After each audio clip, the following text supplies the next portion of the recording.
a way to transform your favorite online recipes into detailed macronutrient summaries. What percentage of you are cooking all of your own meals? How do you get people to actually open it? The main difference that we are from the market is the fact that we provide the AI service.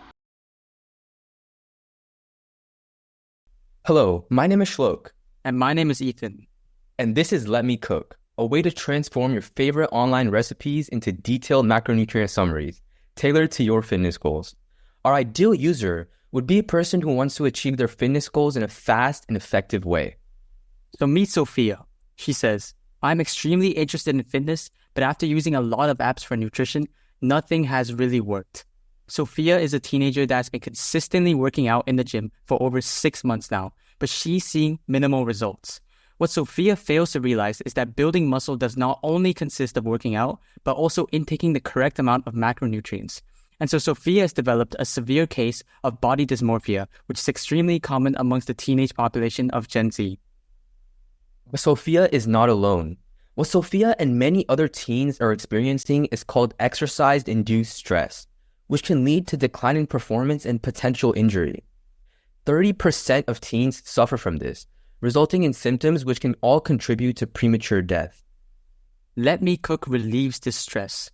Teenagers, including Sophia, need to shift their focus and prioritize a healthier diet by following the 80-20 rule, where 80% of your fitness goals comes from the food you eat and only 20% comes from the actual workouts themselves. And we do this using. Firstly, we have an import recipes page, which transforms Sophia's favorite recipe from Google or YouTube into a detailed nutritional summary that aligns with Sophia's specific goals. All Sophia has to do is import the recipe link onto our app. Then, our recipe rating system checks whether the recipe Sophia has chosen is actually beneficial for her. It also provides workout advice and further nutritional information. If Sophia is unhappy with the rating of this recipe in comparison to her fitness goal, our app allows her to still go ahead with this recipe, providing ingredient alterations to make the recipe more in line with her goals. Here's a quick product demo. Let's say Sophia wanted to cook crispy shredded chicken, but she doesn't know whether this recipe aligns with her fitness goals. So she copies the link and heads to the Let Me Cook app, where our AI will provide her with an instant nutritional analysis on the recipe. If she wanted to check if the recipe aligns with her specific fitness goals, she could rate it. If she wanted to alter the recipe in order for it to align more with her fitness goals, our AI will show exactly what to add or remove from the recipe without compromising taste. But the thing is, your food can't taste good without the best ingredients. Our secret ingredient is our low prices. After launch, we will switch to a subscription-based model, which will have a cost of $7.99 monthly. However, our app is currently taking pre-orders with a one-time fee of $10 to access the app.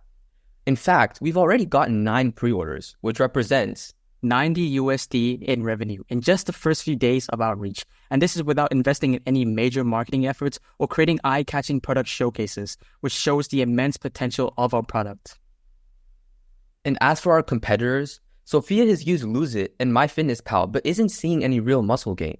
While we also offer macronutrient tracking, Let Me Cook goes one step further with AI-powered features, recipe imports, and ratings. And don't worry about competition. The market is big enough for all of us. Because in 2023, the global fitness app market was worth $1.35 billion. And by 2031, it's projected to be worth a whopping $4.8 billion. This shows a significant market potential Let Me Cook has in this industry.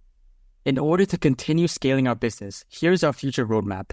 By the third quarter of 2024, we'll add many new features such as fitness tracking and AI workout suggestions. By the first quarter of 2025, we plan to expand our consumer base through social media marketing and paid advertisements. And finally, by the second quarter of 2025, we'll start our mobile app development for the App Store and the Play Store, making macronutrient tracking even more convenient for teens just like Sophia. To achieve this, we asked for $50,000, which will be invested into, firstly, ads and marketing campaigns, which will help improve awareness of our product, and software development to design a better app with more intuitive features and improve overall user experience. And we should know, because we're all Gen Z, meaning that we ourselves relate to and understand exercise-induced stress and dietary problems. And surprisingly, all of us have actually been seeking a solution to these problems, which Let Me Cook helps provide. To conclude, Let Me Cook is an industry-redefining health and fitness app for Gen Z. With proven traction and our $90 in pre-orders, we are asking for $50,000 in investments to invest in marketing and development. Once again, we're Let Me Cook. Thank you, and let's get cooking. So can I ask the first question? I guess what percentage of you are cooking all of your own meals as Gen Z from scratch?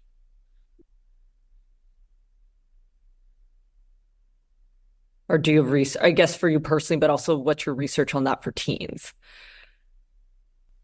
So from our validation form, we've seen that like actually a good amount of people in Gen Z are willing to cook their own meals, and especially this new generation.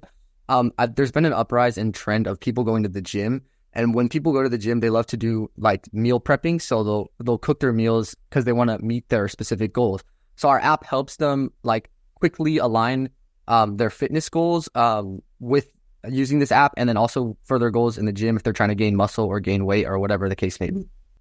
So the reason I ask that is because I think that this is an app that could apply to, anyone who wants kind of control over, their cooking macros, health, et cetera. So just wondering why you're limiting yourself to teens where, a lot of them might be relying on parents or food, or you're buying food from school, et cetera.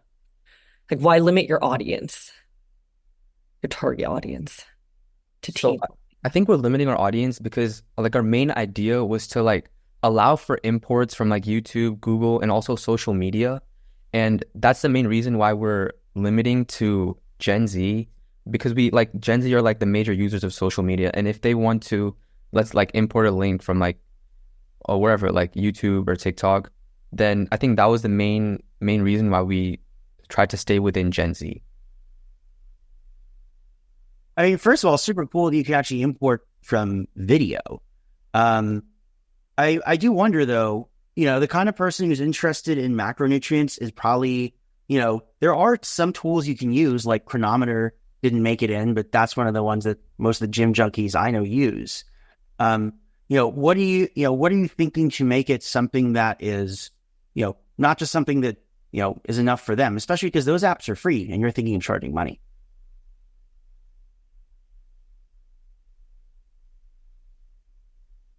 So I don't really know the functions of Chronometer, but specific to the Gen Z market, our main competitors would be MyFitnessPal and Lose It. And the main difference that we are from the market is the fact that we provide the AI service, so we rate those recipes in specific and in correlation to what our specific user necessarily wants as their fitness goal.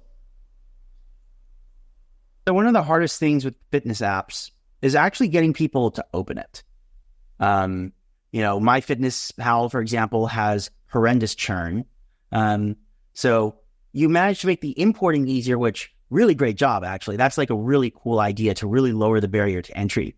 But how do you get people to actually open it each time? And what do you have any data from users who are already trying it out who are not yourselves? One of the things that we did when we were surveying our users at the beginning, when we were coming up with the idea, and we found that a lot of people would like the idea of just maybe having a notification, pop up on their phone and say every morning or whatever time of day they like to work out. And so in our upcoming quarters and in the future, we plan to try to implement that so our users get notifications when it's time to work out.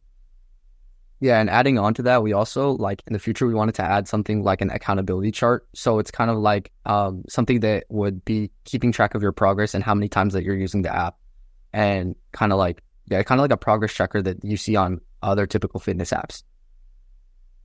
If you're going for this more goal-oriented gym approach, and one thing to what Kristen said, maybe don't say that it's Gen Z, maybe it's gym goers. And that can also help you save money on marketing, right? You can do things in front of the gyms or walk around and hand out flyers at the gym that you go to. And that's free. No one's going to stop you. So you don't even have to spend money on it. I think that's a great idea, and we'll definitely take it as feedback. I think we just leveraged on the market because specifically we found out that around 66% of Gen Z after COVID had an uprise in interest for fitness and health. So we decided to just leverage that market. But we'll take that as feedback, and we'll definitely think of it in scalability. I'd love to learn more about your strategy to kind of extract the recipes, especially from video, other text, and if you're incorporating any AI.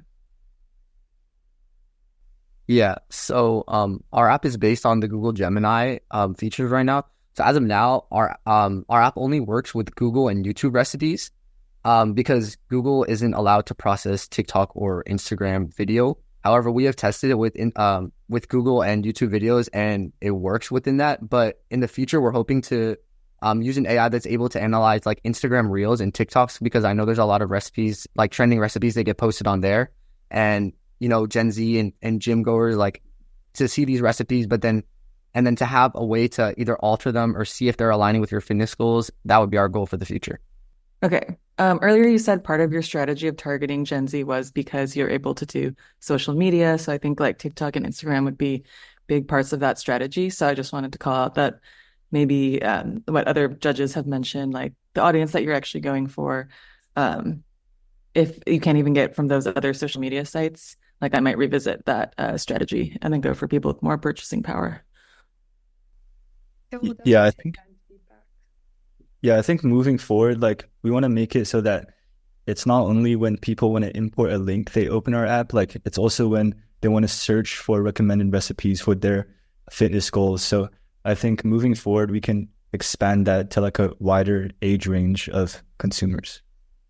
Remember, if you do that, you're now taking on the cost of actually getting that data and putting it together. And you can't just take it from other websites because that's their intellectual property. That's copyright, right? You can't just say, here's a list of the New York Times recipes. I suppose you can link out as an aggregator, but you can't actually have them there. So you got to figure out, how is this going to relate to the costs of running your business? Thank you very much. Let me cook.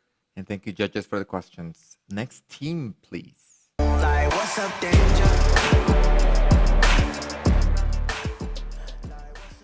We're coming back with 2 titles: Most Outstanding Company and The Best Pitch. So, Kristen, whenever you're ready. Oh, great. So for best pitch, we had a lot of deliberation, but this one was, I believe, company number 4, Let Me Cook.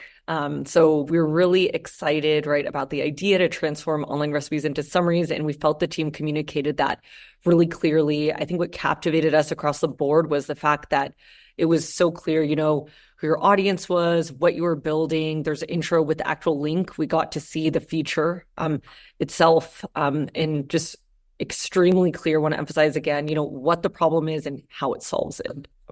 Clear and concise and captivating.